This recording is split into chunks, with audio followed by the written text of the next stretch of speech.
out for a walk very early. I got into a phase once of writing haiku, and my opinion, my best one was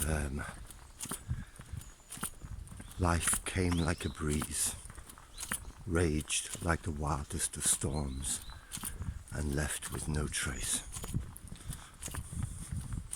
The last videos that I did were about how one way or the other you don't exist.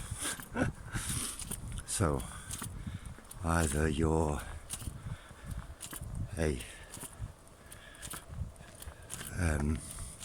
the illusion created out of whatever matter is, which nobody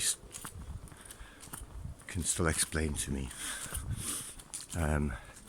which apparently culminates and amalgamates into sort of stuff like this, and then produces things like bodies and brains, and then produces things like brain farts that we call mind or identity, so that you're just a brain fart really from this stuff called matter that no one can find. And that's what you are. Or you are or you have a spirit, soul, whatever,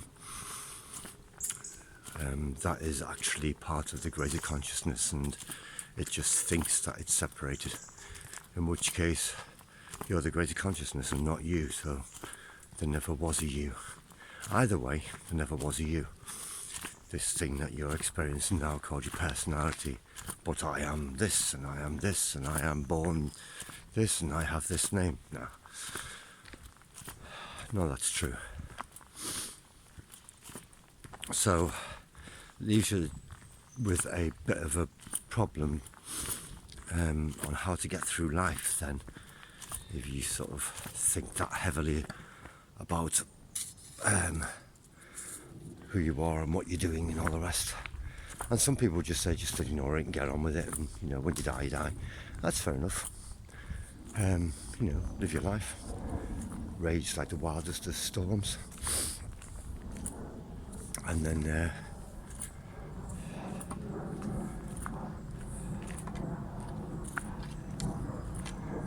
fade without trace.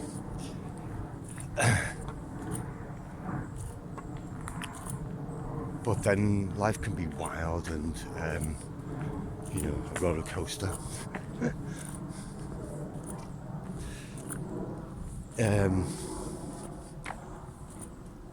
And you need a sort of, well, you don't need, but some people like to adopt or find an attitude to get through it. And I've talked about Musashi and the immovable mind. And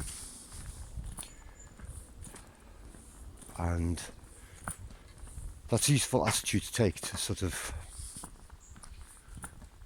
realize that life is just blowing through you, whatever you is.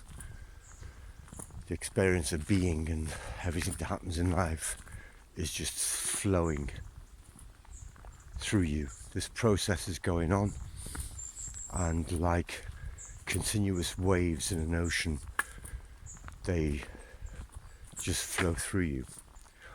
You either have the choice of resisting,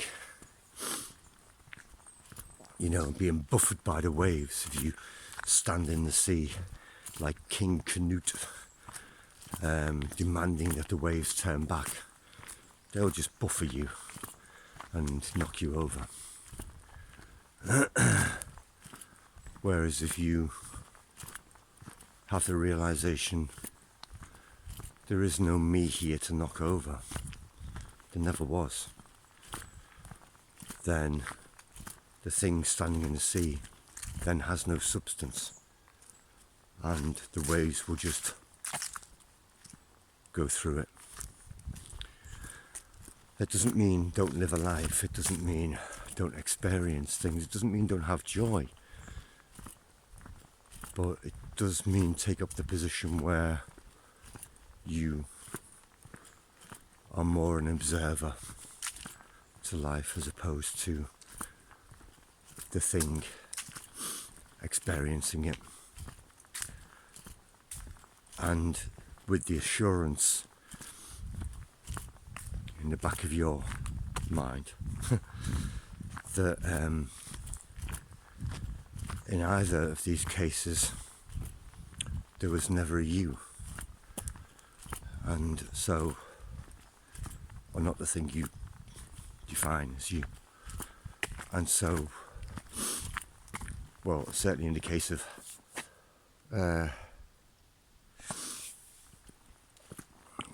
materialism, there never was a you. It's a constructed concept that's been built from the very moments of the body's birth. It's constructed this avatar, but the avatar was never really you. It never really existed, and it won't continue on after your death because there's nothing to continue on. So you were never born, you're not here now, you're never going to die, so everything's fine. There's no need to protect your identity with fear of losing it, because there isn't one, apparently. Like I said, it's a brain fart. And if you're the jiva to Brahman, the